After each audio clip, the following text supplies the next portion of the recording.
Bonjour. Bon, bah voilà, ça fait 5 jours donc maintenant que j'ai mis mes rennes en couveuse, mes cellules en couveuse. Donc, comme je vous l'ai dit, les cellules se touchent soit à 5 jours, soit à 10 jours. Donc, parce qu'elles vont naître au 12e jour. Donc là, je vais aller les introduire dans les essaims. Donc, je les récupère de la couveuse. J'ai pris des cadres gaufrés en même temps parce que je sens que ça va être un peu la bataille là-bas, puisque comme le colza donne à fond, ça donne entre 2,5 kg et 3 kg tous les jours. Donc, à mon avis, même qu'elles n'aient pas de rennes, en général, quand elles n'ont pas de rennes, elles ne bâtissent pas. Mais là, ça donne tellement que, comme elles peuvent élever en plus, donc, à mon avis, elles ont dû faire des constructions un peu à la sauvage, parce que, comme je vous ai expliqué, moi, je mets deux cotes de couvain, une provision, et je mets pas de partition, je mets rien. Donc, elles ont dû construire un peu à l'arrache. Donc, à mon avis, il va falloir même que je prenne un seau pour y mettre dedans. Aussi, là, je vais vous faire voir là tout de suite. Il vient de m'arriver une catastrophe, on va dire, puisque là, j'ai des cellules qui sortent à 5 jours aujourd'hui. Hein, c'est pour ça que, comme je les mets tous les 5 jours, aujourd'hui, je dois mettre mes cellules à 10 jours dans les essaims et refaire un greffage et sortir celles qui sont actuellement dans l'éleveuse. D'accord. Donc tous les 5 jours. Mais là, le problème, c'est qu'au bout de 5 jours, comme je vous ai expliqué, faut passer les cellules tous les 5 jours parce que si on en oublie une, et ben, au 10e jour, elle peut encore ne pas avoir essaimé, quoi. Mais là, vous voyez, mon éleveuse vient d'essaimer. Je suis arrivé ce soir. Bon, elle est pas allée bien loin. J'ai ramené des ruches bourdonneuses que j'ai mis sur une palette à côté d'un mini plus pour recharger le mini plus parce qu'il n'était pas bien costaud à la sortie d'hiver. Bah, il y a une ruche, j'aurais pas besoin de la secouer parce elle est remplie de monde, quoi. Tout est arrivé dedans tout à l'heure. Je vous ferai voir. J'ai fait un petit bout de film. Quelque part, ça me fout la rage parce qu'il va falloir tout que je recommence mon éleveuse. Bon, tout de suite, là, c'est sûr elle va élever puisqu'elle n'a pas de reine, mais quelque part, il faudra tout recommencer encore, il faut repomper encore de ruches. Ça, c'est pénible.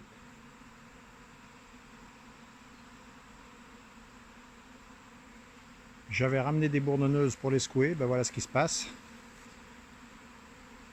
Et le pire, c'est que c'est mon éleveuse qui a giclé. Alors ça fait un essaim monumental. Je ne sais pas où elle va aller, si elle va aller dans le mini plus qui lui est habité. Là j'avais mis ça c'était pour repeupler c'était des ruches bourdonneuses, c'était juste pour repeupler le mini plus.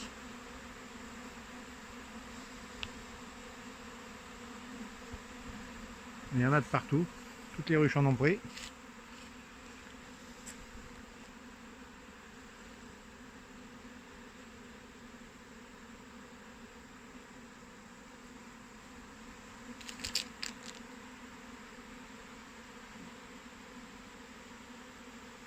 Ça va l'air de rentrer dans celle d'en bas, mais si, ouais, c'est bon, ça part tout au bon endroit.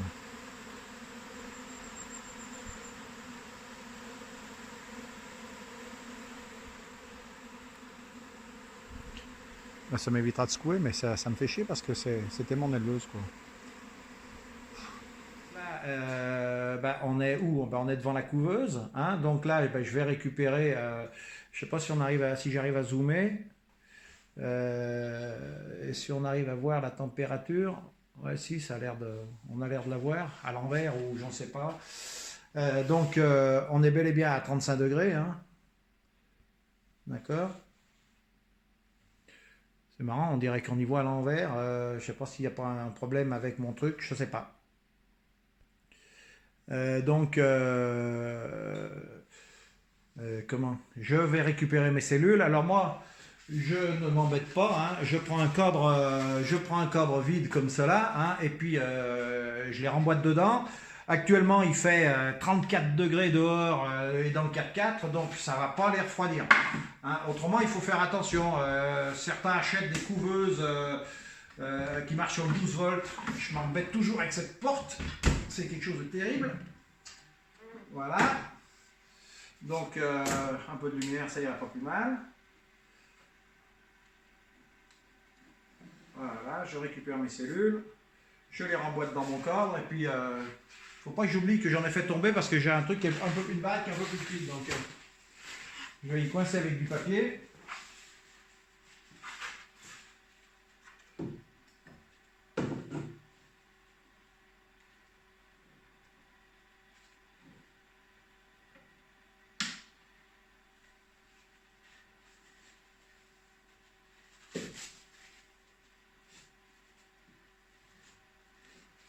Voilà, puis c'est pas celle-là qui est tombée, c'est l'autre en plus. Donc vous voyez, en 5 jours, je vous disais que les deux petits récipients d'eau, il faut les alimenter en permanence. En 5 jours, je les ai remplis 2 fois. Hein. Et une fois à l'instant, là, juste avant de... Voilà, donc je récupère ça. Donc tout à l'heure, je vais récupérer celles qui sont dans l'éleveuse qui, je pense, vient d'essaimer. Donc je pense de ne pas me tromper en disant que l'éleveuse vient d'essaimer. Du moins que c'est celle qui est où les cellules sont à 5 jours. Parce que l'autre, je l'ai fait il y a 3 jours. Alors, ça a été la guerre d'ailleurs, celle qui a le plateau cloaque.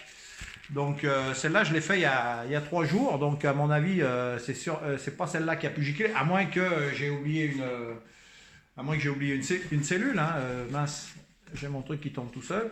À moins que j'ai oublié une cellule, ça peut aussi arriver. Hein, personne n'est exempt de faire une connerie. Ou avoir commencé à avoir une mauvaise vue, hein, bien entendu. Donc voilà, donc maintenant je pars au rucher et puis on se retrouve là-bas. Oui, donc je viens d'arriver au rucher et là j'ai un thermomètre dans le 4x4, je sais pas si on peut le voir, hein, mais vous voyez on est à 34,8, hein, donc dans le 4x4, donc les cellules ne craignent absolument rien, hein, d'accord. Donc voilà, c'est pour vous prouver que comment dirais-je, le 4x4 est assez chaud pour servir de couveuse, quoi.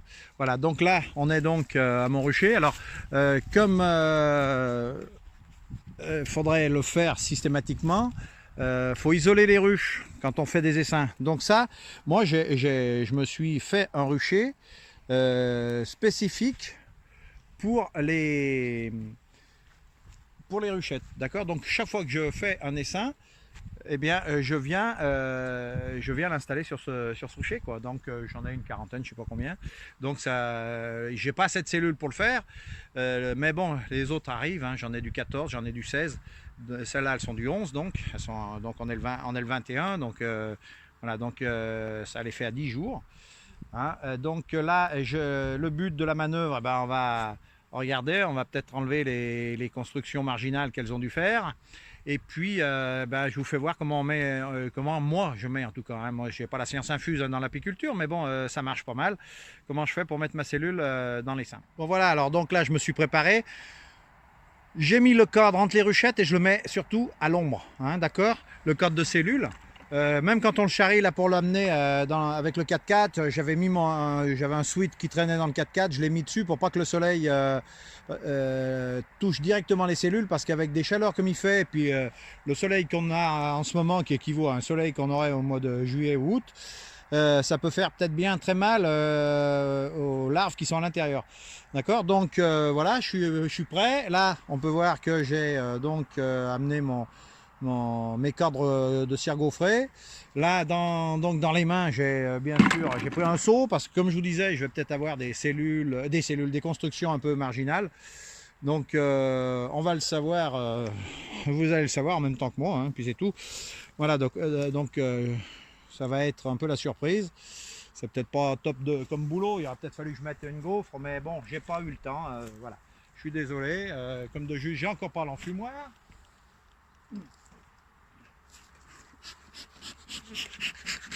Il était pas loin, donc voilà, un petit coup d'enfumoir, on va voir ce que ça donne à l'intérieur.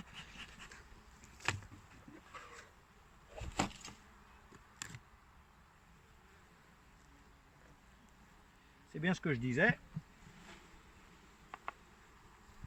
Ah, donc elles ont fait des constructions un peu marginales, comme je m'y attendais. Donc ça, le problème, c'est que du miel, c'est pénible. Ça, c'est à ne pas faire, hein. Vous les apiculteurs qui ont le temps, ne prenez pas modèle là-dessus, hein, parce que là, c'est vraiment pas chouette à voir. Alors, donc, ce qu'il va falloir faire là maintenant, c'est si on veut pas qu'elles gardent leurs cellules, qu'elles privilégient leurs cellules plutôt que les nôtres, ben, il va falloir qu'on leur enlève toutes les cellules qu'elles ont bâties. Donc il va falloir qu'on secoue les cordes un petit peu comme ça, puis voilà. Donc vous voyez, donc tout ce qu'elles ont bâti, il faut tout y enlever. Hein. D'accord?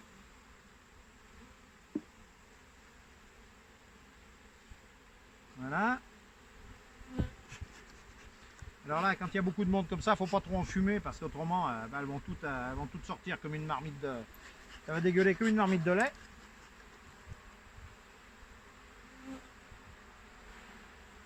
Et en plus, vous voyez, je l'avais même... j'ai tout faux sur cet essaim parce que, regardez, ça sort tout par la porte là. Il faut faire très attention de ne pas trop en fumer. Hein. Je l'ai même monté à l'envers, je ne sais même pas comment j'ai fait mon coup là.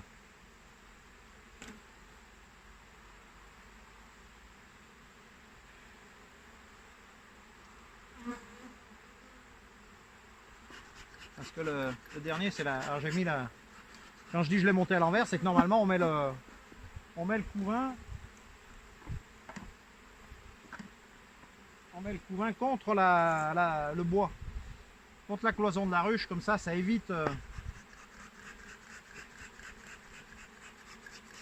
ça évite qu'elle le refroidisse. Mais là, il y a tellement du monde que ça craignait absolument rien.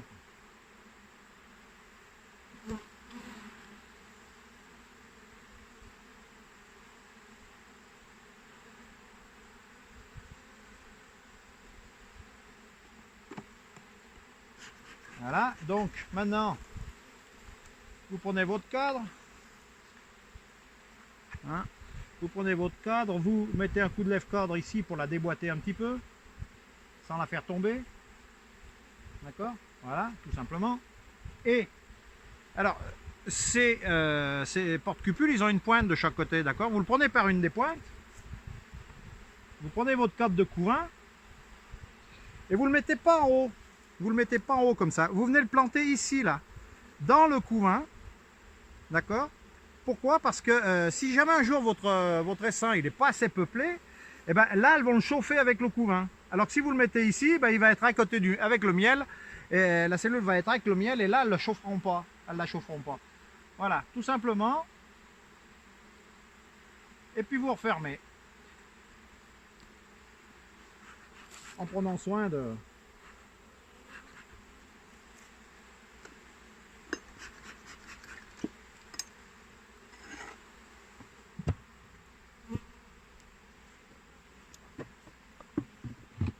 Bon là normalement j'aurais dû nettoyer les toits, c'est pareil, je ne l'ai pas fait. Alors dessus je vais mettre que CR c'est une JG du 11-4, voilà. Comme ça vous savez quand elle doit éclore. Donc on est le 21, elle éclot le 23.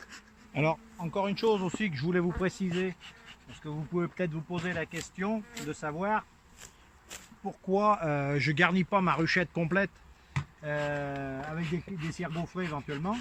Ben, on rencontre deux problèmes quand on fait ça. La première chose, c'est que quand elles sont orphelines comme ça, elles peuvent y construire en mâle. D'accord? Donc votre gaufre, après, elle ressemble à plus rien. D'accord? Et la deuxième chose, c'est que si on en met plus qu'elles sont capables de les tenir, c'est-à-dire de les tenir à 35 degrés, vous retrouvez des cires qui sont toutes gondolées. D'accord? Donc là j'en ai mis certaines qui étaient assez populeuses. Non, ça va, elles ont construit. Et si vous voyez, regardez, merde, ça me fait piquer là. Donc si on regarde ici, vous voyez, ben là c'est déjà du mâle, là, vous voyez. Et ça c'est quand même, c'est dommage une cire gaufrée de les mettre en mâle, alors que si vous les mettez une fois qu'il y a une reine dedans, c'est construit en ouvrière, quoi.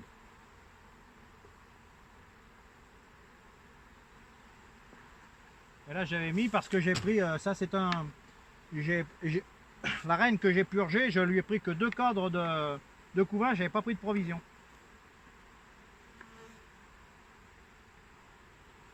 Voilà aussi pourquoi j'ai mis une gaufre. Mais vous voyez, donc du coup, bah, elle a déjà du... Donc là, je le descends pour le mettre dans le couvain. Hein, vous vous rappelez, hein. Donc attends. Non, je fais une bêtise, vous voyez. Je vous cause et je fais des bêtises. Bon, zoom. Il faut peut-être enlever les cellules royales parce qu'autrement...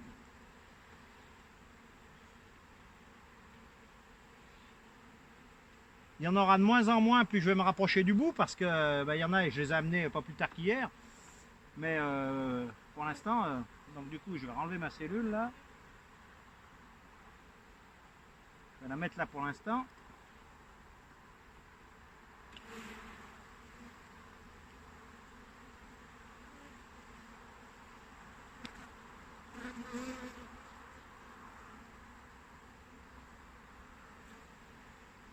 Voilà. Donc je la plante dans le cadre qui reste en bas. Je la relève un tout petit peu. Comme ça, celui-là, quand il va descendre, avec du Hoffman, ça ne se produit pas. Puisqu'avec le Hoffman, ça peut glisser. Alors que là, comme mon cadre, il va descendre de la crémaillère, ça risque, ça peut tordre la cellule, quoi. Donc il faut le mettre un petit peu relevé pour que quand il descende, ça la remette droite.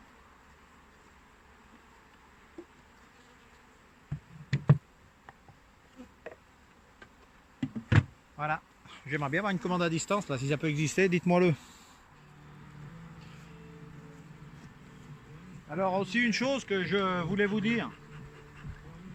Normalement, si on s'organise bien, on n'a pas à faire ce que je suis en train de faire là, c'est-à-dire chercher toutes les cellules qu'elles auraient pu bâtir. Si vous projetez de faire des essaims avec des ruches données, hein, à ce moment-là, vous faites vos essaims juste la veille. Donc le lendemain, elles savent qu'elles sont orphelines. Donc au 9e jour de vos cellules, vous faites vos essaims. Le 10e jour, vous les mettez dedans. Il n'y a pas besoin de contrôler quoi que ce soit. D'accord ?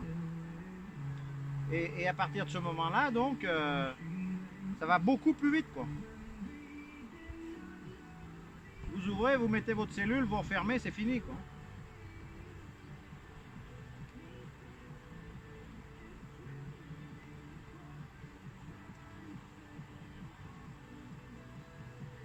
Ah, j'ai la sueur qui me coule dans les yeux. Vous voyez, ça c'est un cadre que j'ai mis il y a 2 jours. Elles ne le construisent pas vite, mais bon, elles l'ont déjà construit, quoi. Je suis en train de perdre mes lunettes.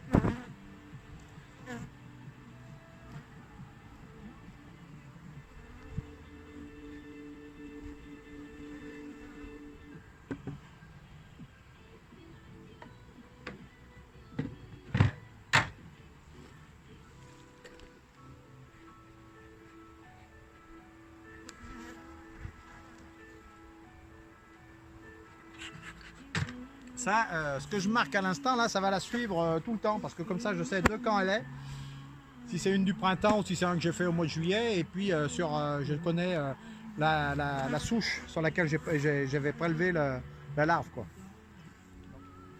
Ça, c'est la reine blanche que j'avais prélevée sur un seul code de couvain quand j'ai fait mes éleveuses sur la ruche d'en dessus. Donc, celle-là, elle a été faite il y a 11, puisque les cellules sont à 10 jours, donc ce cadre a été prélevé de la ruche éleveuse il y a 11 jours exactement. Vous voyez, donc j'ai mis des gaufres, on n'y voit pas, parce que c'est dommage, mais je ne sais pas ce que ça donne avec, si on zoome. Mais ouais, ça doit pas se voir, mais c'est tout, il est entièrement pondu. Il est entièrement pondu.